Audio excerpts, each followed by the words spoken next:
প্রিয় শিক্ষার্থীবৃন্দ, আশা করি মহান আল্লাহ রাব্বুল আলামিনের অশেষ রহমতে তোমরা সকলে সুস্থ ও নিরাপদে আছো এবং নিয়মিতভাবে তোমাদের পড়াশোনা চালিয়ে যাচ্ছ।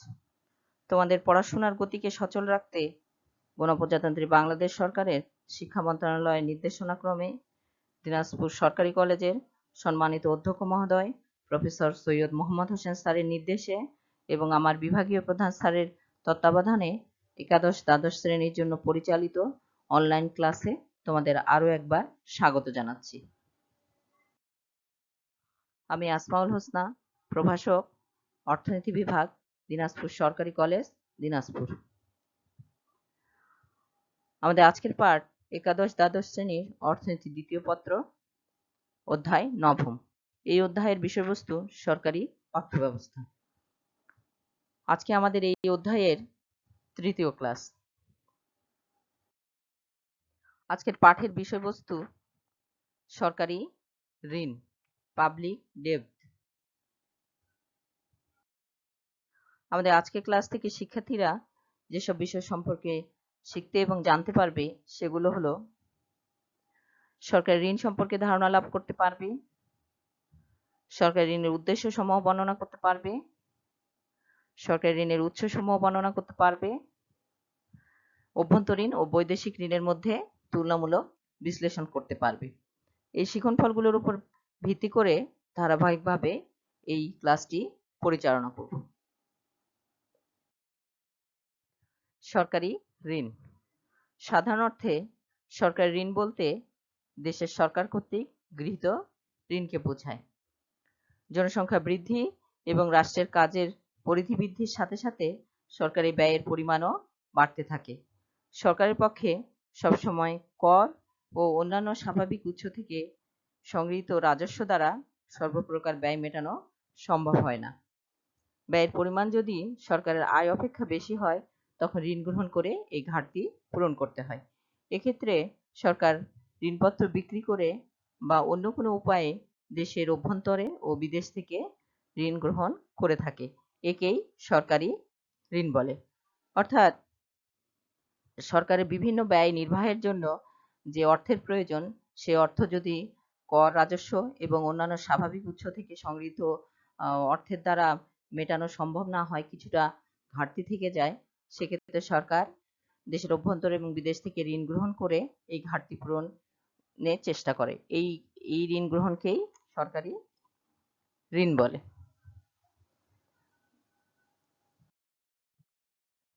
সরকারি ঋণের উদ্দেশ্যসমূহ। সরকারকে দেশ পরিচালনা করতে গিয়ে বিভিন্ন রকম ব্যয় নির্বাহ করতে হয় এবং এই ব্যয় নির্বাহের জন্য বিভিন্ন উৎস থেকে সরকার আয় সংগ্রহ করে। সরকারের স্বাভাবিক উৎস থেকে সংগৃহীত আয় দ্বারা সম্পূর্ণ ব্যয় নির্বাহ সম্ভব না হলে সরকারকে বিভিন্ন উৎস থেকে, দেশীয় এবং অভ্যন্তরীণ বিভিন্ন উৎস থেকে ঋণ সংগ্রহ করতে হয়। এখন কি কি উদ্দেশ্যে সরকার ঋণ গ্রহণ করে সেগুলো আমরা দেখব। আর্থসামাজিক অবকাঠামো নির্মাণ। দেশের অর্থনৈতিক উন্নয়নকে সুদৃঢ় করার লক্ষ্যে আর্থসামাজিক অবকাঠামো নির্মাণ এবং উন্নয়ন অপরিহার্য। এজন্য সরকারকে প্রচুর অর্থ ব্যয় করতে হয়। শিক্ষা, স্বাস্থ্য, পানি, বিদ্যুৎ, পরিবহন ও যোগাযোগ ব্যবস্থা ইত্যাদি বিষয়গুলিকে যুগোপযোগী করতে বিপুল পরিমাণ অর্থের প্রয়োজন। উন্নয়নশীল অর্থনীতিতে শুধুমাত্র সরকারের সম্পদের মাধ্যমে এরূপ নির্মাণ কাজ সমাধা করা সম্ভব হয় না, তখন বাধ্য হয়ে সরকারকে ঋণ গ্রহণ করতে হয়। জরুরি অবস্থা মোকাবেলা। দেশে আকস্মিক কোনো জরুরি অবস্থা, যেমন অপ্রত্যাশিতভাবে বন্যা, জলোচ্ছ্বাস, ঝড়, ঘূর্ণি, ভূমিকম্প, দুর্ভিক্ষ, মহামারী, যুদ্ধবিগ্রহ ইত্যাদি দেখা দিলে তা মোকাবেলা করার জন্য অতিরিক্ত সরকারি ব্যয় অনিবার্য হয়ে পড়ে। এই ব্যয় মেটানোর জন্য কর, রাজস্ব যথেষ্ট নাও হতে পারে। এছাড়া রাজস্ব সংগ্রহ করার সময় সাপেক্ষ ব্যাপার। এই অবস্থায় সরকার ঋণ গ্রহণ করে তার জরুরি অবস্থা মোকাবেলার চেষ্টা করে। ঘাটতি বাজেট পূরণ। দরিদ্র এবং উন্নয়নশীল এবং জনবহুল দেশগুলোতে রাষ্ট্রীয় বাজেটে আয়ের চেয়ে ব্যয়ের পরিমাণ বেশি থাকে। উন্নত দেশেও সাধারণত এরূপ অবস্থা লক্ষ্য করা যায়। এরূপ ঘাটতি বাজেট মোকাবেলায় সরকার কর আরোপ, নতুন মুদ্রা ছাপানো বা ঋণ গ্রহণ প্রক্রিয়া অবলম্বন করতে পারে। কিন্তু গণতান্ত্রিক সরকারের পক্ষে হঠাৎ করে নতুন কর নীতি বাস্তবায়ন করলে জনসন্তোষ সৃষ্টি হয়। আবার নতুন মুদ্রা ছাপালে মুদ্রাস্ফীতির ভয় থাকে। এক্ষেত্রে সহজ পন্থা হলো ঋণ গ্রহণ, যেখানে রাজনৈতিক প্রতিবন্ধকতা সৃষ্টি করে না বা মুদ্রাস্ফীতিও তেমন দেখা দেয় না। তাই ঘাটতি বাজেট পূরণের জন্য সরকার সাধারণত ঋণ গ্রহণ করে। জনকল্যাণমূলক ব্যয় নির্বাহ। বর্তমানকালে সরকারকে বিভিন্ন ধরনের শিক্ষা প্রতিষ্ঠান স্থাপন, পানি সরবরাহ, মাতৃসদন ও হাসপাতাল নির্মাণ, আধুনিক পয় নিষ্কাশন ব্যবস্থা,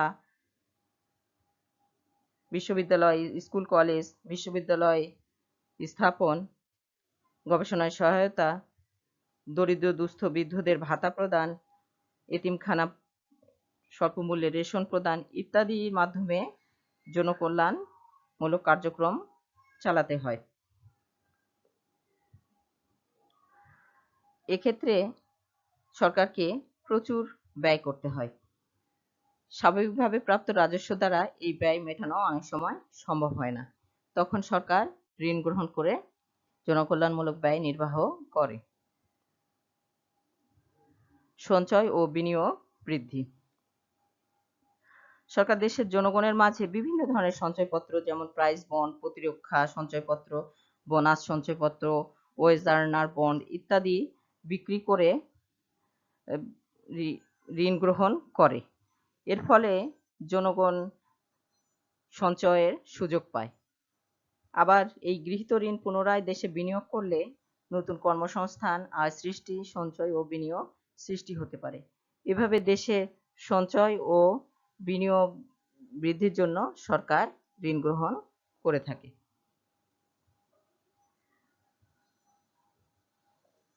আয় বৈষম্য দূর।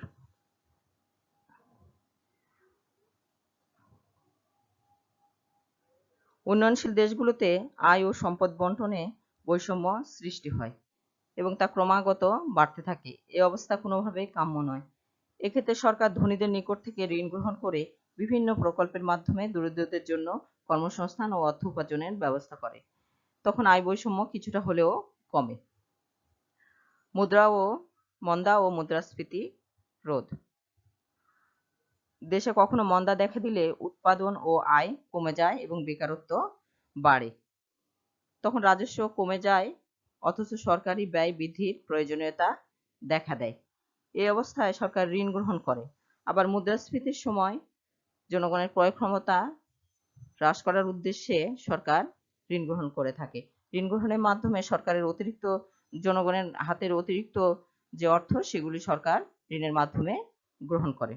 ফলে মুদ্রাস্ফীতির গতি কিছুটা কমে। কৃষি ও শিল্প উন্নয়ন। বাংলাদেশের মতো কৃষিভিত্তিক দেশগুলোতে অর্থনৈতিক উন্নয়ন কৃষি উন্নয়নের উপর নির্ভরশীল। সুষ্ঠু ও পরিকল্পিত উপায়ে পানি সেচ, খাল খনন, শস্য সংরক্ষণের জন্য গুদামঘর নির্মাণ, কৃষির প্রয়োজনীয় যন্ত্রপাতি উপকরণাদি সরবরাহ ইত্যাদি ব্যবস্থার মাধ্যমে কৃষি ব্যবস্থা দ্রুত উন্নয়ন সম্ভব। আবার দেশকে দ্রুত উন্নত করতে হলে শিল্পোন্নয়নের কোনো বিকল্প নেই। শিল্পোন্নয়নের জন্য যন্ত্রপাতি, যন্ত্রের খুচরা অংশ, শিল্পের প্রয়োজনীয় কাঁচামাল প্রভৃতি বিদেশ থেকে আমদানি করতে হয়। এগুলো আমদানির জন্য যে প্রচুর বৈদেশিক মুদ্রা প্রয়োজন, তা স্বল্প রপ্তানিলভ্য বৈদেশিক মুদ্রা দ্বারা সংকলন করা সম্ভব হয় না। এই জন্য কৃষি এবং শিল্পের উন্নয়নের জন্য সরকার দেশীয় এবং অভ্যন্তরীণ বিদেশি বিভিন্ন উৎস থেকে ঋণ সংগ্রহ করে। উন্নয়ন পরিকল্পনা বাস্তবায়ন। অর্থনৈতিক উন্নয়নের জন্য সরকারকে স্বল্প ও দীর্ঘমেয়াদী বহু উন্নয়ন পরিকল্পনা গ্রহণ করতে হয়। এজন্য বিপুল পরিমাণ অর্থের প্রয়োজন হয়। শুধু করের অর্থ দিয়ে এই সমস্ত পরিকল্পনা বাস্তবায়ন করা সম্ভব হয় না। আবার নোট ছাপিয়ে ঘাটতি ব্যয় নীতির মাধ্যমে উন্নয়ন প্রচেষ্টা চালানো হলে মুদ্রাস্ফীতি দেখা দিতে পারে। তাই বাধ্য হয়ে এসব প্রকল্প সফলভাবে বাস্তবায়ন করার জন্য সরকারকে ঋণ গ্রহণ করতে হয়। প্রাকৃতিক সম্পদের সদ্ব্যবহার। উন্নয়নশীল দেশগুলোতে যথেষ্ট প্রাকৃতিক সম্পদ আছে, কিন্তু আধুনিক প্রযুক্তি ও মূলধনের অভাবে সেগুলো সঠিকভাবে উত্তোলন ও ব্যবহার করা যায় না। এক্ষেত্রে ঋণের অর্থ দিয়ে সরকার সেগুলো যথাযথভাবে উত্তোলন এবং ব্যবহারের ব্যবস্থা করতে পারে।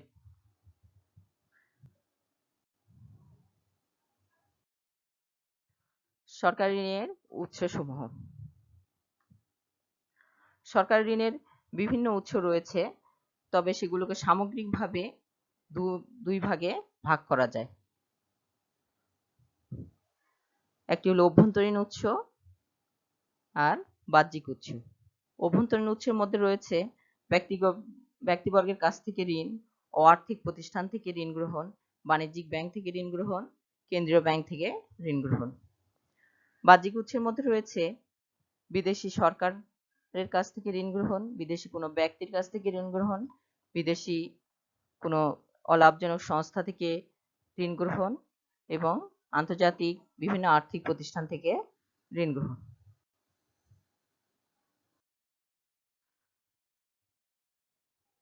আমরা এখানে কিছু ছবি দেখতে পাচ্ছি, যেগুলো মূলত সরকারি ঋণের উৎসের ছবি। যেমন অভ্যন্তরীণ উৎসের মধ্যে আছে কোনো ব্যক্তির কাছ থেকে ঋণ গ্রহণ, সেন্ট্রাল ব্যাংকের কাছ থেকে বা কেন্দ্রীয় ব্যাংকের কাছ থেকে ঋণ গ্রহণ। এখানে বাংলাদেশ ব্যাংক দেখা যাচ্ছে, যেটি বাংলাদেশের কেন্দ্রীয় ব্যাংক। এছাড়া বিভিন্ন কমার্শিয়াল বা বাণিজ্যিক ব্যাংক থেকে ঋণ গ্রহণ করা যায়। বৈদেশিক উৎসের মধ্যে আছে কোনো ব্যক্তির কাছ থেকে, বিদেশি কোনো ব্যক্তির কাছ থেকে ঋণ গ্রহণ, বিদেশি কোনো সরকারের কাছ থেকে ঋণ গ্রহণ। এখানে যেমন জাপান, ইউএসএ এবং ভারতের প্রধানমন্ত্রীকে দেখা যাচ্ছে। এইরকম বিভিন্ন দেশের সরকারের কাছ থেকে কোনো দেশের সরকার ঋণ গ্রহণ করতে পারে। কোনো বিদেশি সংস্থার কাছ থেকে ঋণ গ্রহণ করা যায়, যেমন এখানে জাইকা লোগো দেওয়া আছে। জাইকা হলো জাপানের একটি প্রতিষ্ঠান, জাপান ইন্টারন্যাশনাল কোঅপারেশন এজেন্সি। তারপর বিভিন্ন আন্তর্জাতিক আর্থিক প্রতিষ্ঠান সমূহ, যেমন Asian development bank, world bank এবং ইন্টারন্যাশনাল মনিটারি ফান্ড বা IMF, এসব প্রতিষ্ঠান থেকে কোনো দেশের সরকার চাইলে ঋণ গ্রহণ করতে পারে।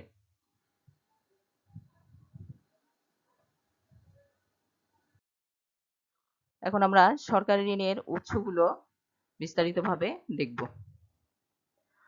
অভ্যন্তরীণ উৎসের মধ্যে আছে ব্যক্তিবর্গের কাছ থেকে ঋণ। এটি সরকারি ঋণ গ্রহণের অন্যতম প্রধান উৎস। বিভিন্ন প্রতিষ্ঠানের মাধ্যমে সরকার ব্যক্তিবর্গের কাছে ঋণপত্র বিক্রি করে ঋণ গ্রহণ করে থাকে। ব্যক্তিবর্গ তাদের সঞ্চিত অর্থের একটি অংশ এই ঋণপত্র ক্রয়ের জন্য ব্যবহার করে। এভাবে ব্যক্তিবর্গের অলস উদ্বৃত্ত অর্থ সরকারের পক্ষে ঋণ হিসেবে সংগ্রহ করা সম্ভব হয়। যেমন বাংলাদেশ সরকার বিভিন্ন মেয়াদি সঞ্চয়পত্র, প্রতিরক্ষা সঞ্চয়পত্র, ট্রেজারি বিল ইত্যাদি বিক্রি করে ব্যক্তিবর্গের কাছ থেকে অর্থ বা ঋণ সংগ্রহ করে। আর্থিক প্রতিষ্ঠান। সরকার বিভিন্ন আর্থিক প্রতিষ্ঠান থেকে ঋণ গ্রহণ করতে পারে, যেমন বীমা কোম্পানি, বিনিয়োগ ট্রাস্ট, সঞ্চয় ব্যাংক ইত্যাদি প্রতিষ্ঠানের অলস অর্থ ঋণপত্রের মাধ্যমে সরকার ঋণ হিসেবে গ্রহণ করতে পারে। এসব প্রতিষ্ঠানও সরকারি বন্ডে বিনিয়োগ করতে বেশি আগ্রহী থাকে, কারণ সরকারি বন্ড সম্পূর্ণ ঝুঁকিমুক্ত এবং উচ্চ তারল্যতা বিদ্যমান থাকে। বাণিজ্যিক ব্যাংক। সাম্প্রতিককালে বাংলাদেশের মতো উন্নয়নশীল দেশগুলোতে বাণিজ্যিক ব্যাংকগুলো সরকারি ঋণ গ্রহণের অন্যতম প্রধান উৎসে পরিণত হয়েছে। সরকার তার ঋণপত্রগুলোর বিপরীতে বাণিজ্যিক ব্যাংকগুলো থেকে ঋণ গ্রহণ করে। বাণিজ্যিক ব্যাংকগুলো ঋণ সৃষ্টির মাধ্যমে যে অতিরিক্ত অর্থ সৃষ্টি করে তা দিয়ে সরকারি বন্ড ক্রয় করে। তাছাড়া বাণিজ্যিক ব্যাংকগুলোর কাছে কিছু অলস অর্থ থাকে, যা তারা সরকারি বন্ড ক্রয়ে ব্যয় করে। এভাবে সরকার ঋণ সংগ্রহ করে। কেন্দ্রীয় ব্যাংক। কেন্দ্রীয় ব্যাংক সরকারের ব্যাংক হওয়ায় কোনো সময় সরকার ঘাটতির সম্মুখীন হলে কেন্দ্রীয় ব্যাংকের দ্বারস্থ হয়। তখন কেন্দ্রীয় ব্যাংক সরকারকে দুভাগে ঋণ দিতে পারে। প্রথমত, কেন্দ্রীয় ব্যাংক সরকারকে বিদেশি সম্পদের বিপরীতে সমপরিমাণ অর্থ ঋণ হিসেবে প্রদান করতে পারে। দ্বিতীয়ত, কেন্দ্রীয় ব্যাংক সরকারকে বিদেশি সম্পদ, কেন্দ্রীয় ব্যাংক দেশীয় সম্পদ যেমন সরকারের বিভিন্ন প্রকার বন্ড, ঋণপত্র ইত্যাদি ক্রয়ের মাধ্যমে সরকারের পক্ষে ঋণ সৃষ্টি করতে পারে। দেশের কেন্দ্রীয় ব্যাংক হিসেবে বাংলাদেশ ব্যাংক বাংলাদেশ সরকারকে 3 মাস মেয়াদী ট্রেজারি বিল, বিশেষ ট্রেজারি বিল ইত্যাদির বিপরীতে ঋণ প্রদান করে।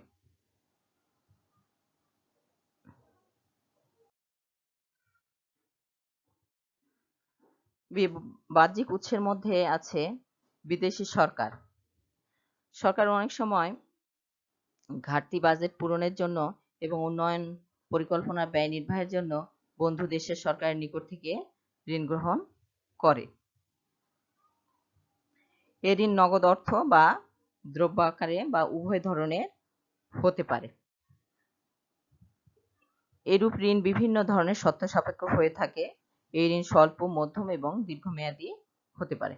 বাংলাদেশ মতো উন্নয়নশীল দেশগুলো অর্থনৈতিক উন্নয়নের উদ্দেশ্যে সাধারণত উন্নত দেশগুলো থেকে বিভিন্ন মেয়াদী ঋণ গ্রহণ করে, তবে বেশিরভাগ ক্ষেত্রে এই ঋণ দীর্ঘমেয়াদী হয়। ঋণ প্রদানকারী দেশগুলোর মধ্যে মার্কিন যুক্তরাষ্ট্র, জাপান, জার্মানি, যুক্তরাজ্য, সৌদি আরব, ডেনমার্ক, চীন, কাতার, কুয়েত প্রভৃতি দেশ উল্লেখযোগ্য। বিদেশি সরকারের কাছ থেকে প্রাপ্ত ঋণের জন্য স্বল্প হারে সুদ দিতে হয়, তবে তা বিভিন্ন শর্তযুক্ত হয়। বিদেশি ব্যক্তি ও বেসরকারি প্রতিষ্ঠান। সরকার বিদেশি কোনো ব্যক্তির ও বেসরকারি প্রতিষ্ঠানের নিকট থেকেও ঋণ গ্রহণ করতে পারে। আইনগত বাধা না থাকলে বিদেশি ব্যক্তি ও কোনো বেসরকারি প্রতিষ্ঠান সরকারি বন্ড ক্রয় করে সরকারকে ঋণ দিতে পারে। এছাড়া বিদেশি কোম্পানি ঋণ গ্রহীতা দেশের সাথে যৌথ উদ্যোগে পরিচালিত বিভিন্ন উন্নয়ন প্রকল্পে বা শিল্পে ঋণ প্রদান করে থাকে। এই ঋণ সাধারণত মানব শক্তি, কলাকৌশল ইত্যাদি আকারে দেওয়া হয়। এই ঋণের ক্ষেত্রে বেশি হারে সুদ আদায় করা হয়, এজন্য এই ঋণের খরচ বেশি পড়ে। বিদেশি সংস্থা। সরকার বিদেশি বিভিন্ন ধরনের সেবামূলক সংস্থার নিকট থেকেও ঋণ গ্রহণ করতে পারে। আন্তর্জাতিক আর্থিক প্রতিষ্ঠান। সরকার আন্তর্জাতিক আর্থিক প্রতিষ্ঠানসমূহ যেমন বিশ্ব ব্যাংক, আন্তর্জাতিক মুদ্রা তহবিল, IMF, IDA, IFC, ADB বা এশিয়ান ডেভেলপমেন্ট ব্যাংক প্রভৃতি থেকেও ঋণ গ্রহণ করতে পারে। এসব প্রতিষ্ঠান সদস্য দেশগুলোকে বৈদেশিক বাণিজ্যে লেনদেনের সমস্যা দূরীকরণে এবং সরকারি বাজেট ঘাটতি পূরণের জন্য বিভিন্ন মেয়াদে ঋণ প্রদান করে থাকে।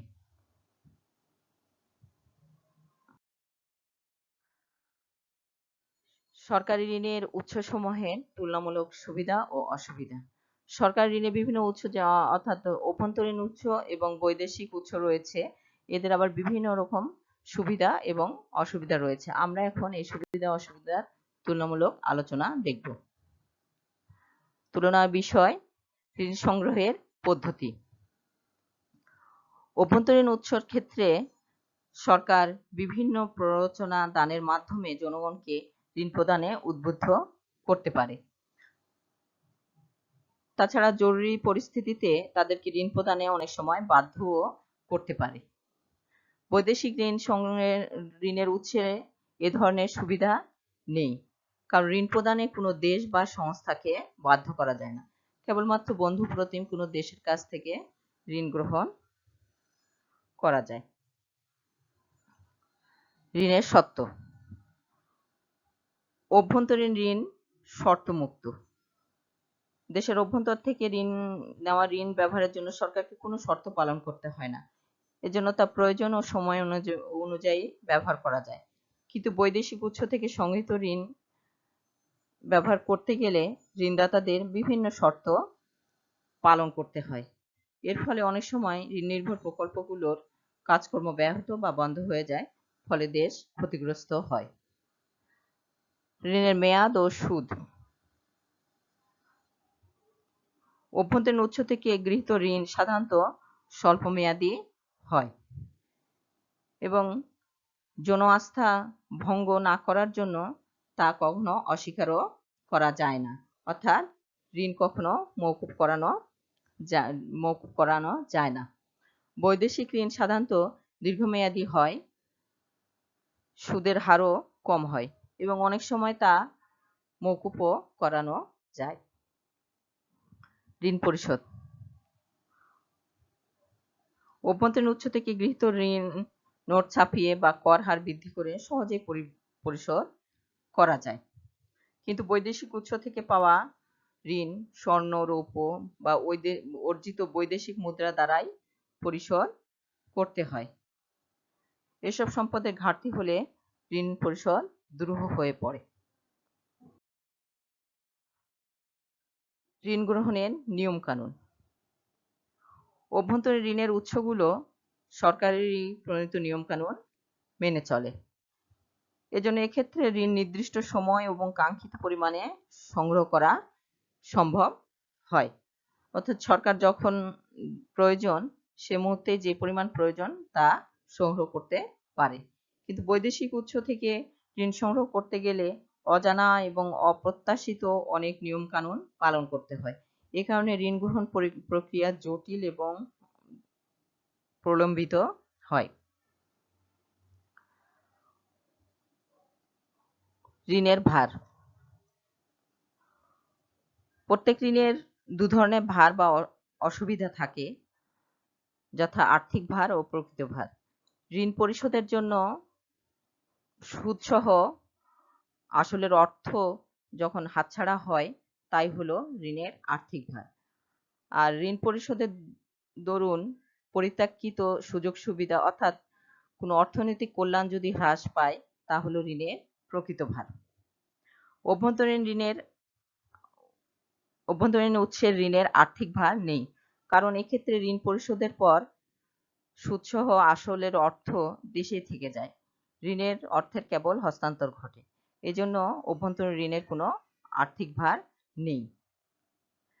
কিন্তু অভ্যন্তরীণ সরকারি ঋণ সাধারণত দেশের ধনী ব্যক্তিদের কাছ থেকে নেওয়া হয়, তাই সুদ আসল সহ পরিশোধ করতে গিয়ে ধনী দরিদ্র নির্বিশেষে সকলের উপর সরকার অনেক সময় কর ধার্য করে, কিন্তু সুদের টাকা সহ আসল কেবল ধনীদের নিকটই হস্তান্তরিত হয়, কিন্তু করের বোঝা ধনী দরিদ্র সকলের উপরই পড়ে, যার ফলে সমাজে বিদ্যমান আয় বৈষম্য বাড়ে। এর ফলে কিছুটা অর্থনৈতিক কল্যাণও হ্রাস পায়। এজন্য বলা যায় অভ্যন্তরীণ ঋণের প্রকৃত ভার রয়েছে, অর্থাৎ অভ্যন্তরীণ ঋণের আর্থিক ভার নেই, শুধুমাত্র প্রকৃত ভার রয়েছে।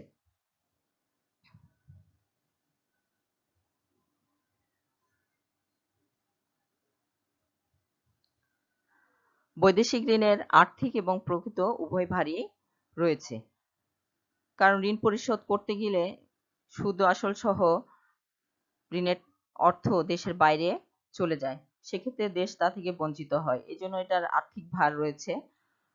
আবার ঋণ পরিশোধ করতে গিয়ে বৈদেশিক ঋণ পরিশোধ করতে গিয়ে জনগণের উপর কর ধার্য করলে দেশের সকলেই অল্পবিস্তর দ্রব্য এবং সেবার ভোগ থেকে বঞ্চিত হয়, এজন্য দেশের অর্থনৈতিক কল্যাণ কিছুটা হলেও হ্রাস পায়। এজন্য বৈদেশিক ঋণের আর্থিক এবং প্রকৃত উভয় ভার রয়েছে। অর্থনৈতিক কল্যাণ। অভ্যন্তরীণ ঋণের আর্থিক ভার নেই, কেবল প্রকৃত ভার আছে, এজন্য অর্থনৈতিক কল্যাণ সেভাবে কমে না, কারণ দেশের সম্পদ দেশের মধ্যেই থাকে, কেবল এটি হস্তান্তরিত হয়। বৈদেশিক ঋণের পরিশোধের আর্থিক এবং প্রকৃত উভয় ভার থাকায় অর্থনৈতিক কল্যাণ অভ্যন্তরীণ উৎসের ঋণের থেকে বেশি পরিমাণ হ্রাস পায়।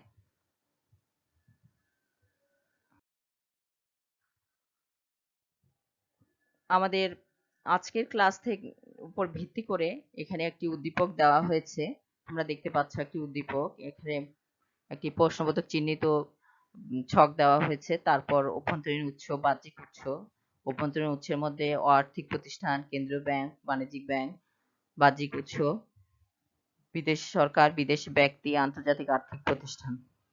এই উদ্দীপকের উপর 4টি প্রশ্ন দেওয়া হয়েছে, তোমরা জানো। প্রথম প্রশ্ন জ্ঞানমূলক, এটির উত্তর এক কথায় দিতে হয়। সরকারি আয় কি? খ নম্বর প্রশ্ন অনুধাবনমূলক। আয়কর কি একটি প্রত্যক্ষ কর? ব্যাখ্যা করো। তোমাদের নিজস্ব মতামত ব্যাখ্যা করবে। গ নম্বর প্রশ্ন প্রয়োগমূলক। এটির উত্তর উদ্দীপক থেকে দিতে হবে। উদ্দীপকের প্রশ্নবোধক চিহ্নিত স্থানে কি বসবে ব্যাখ্যা করো। খ নম্বর উচ্চতর দক্ষতা। উদ্দীপকের উৎস দুটির মধ্যে তুলনাপূর্বক বাংলাদেশের সরকারি ব্যয়ের অর্থায়নে কোনটি অধিক কার্যকর তা বিশ্লেষণ করো। তো আমাদের আজকের ক্লাস এ পর্যন্তই। আজকে আমরা সরকারি ঋণের বিভিন্ন উদ্দেশ্য এবং সরকারি ঋণ কি তা এবং এর বিভিন্ন উদ্দেশ্য এবং সরকারি ঋণের বিভিন্ন উৎসগুলো এবং তাদের তুলনামূলক বিশ্লেষণ দেখলাম। আজকে আমাদের এই অধ্যায়ের শেষ ক্লাস। তোমরা এই অধ্যায় আগের ক্লাস সহ এই ক্লাসটি যথাযথভাবে অনুসরণ করলে তোমাদের পড়াশোনায় কিছুটা হলেও সহায়তা হবে বলে আমি মনে করি। তোমরা সকলে ভালো থাকবে, সুস্থ থাকবে, নিরাপদে থেকে তোমাদের পড়াশোনা ভালো মতো চালিয়ে যাবে এই আশাবাদ ব্যক্ত করছি। এবং তোমরা সকলে সরকার নির্দেশিত যে স্বাস্থ্যবিধি রয়েছে সে স্বাস্থ্যবিধিগুলো যথাযথভাবে মেনে চলবে।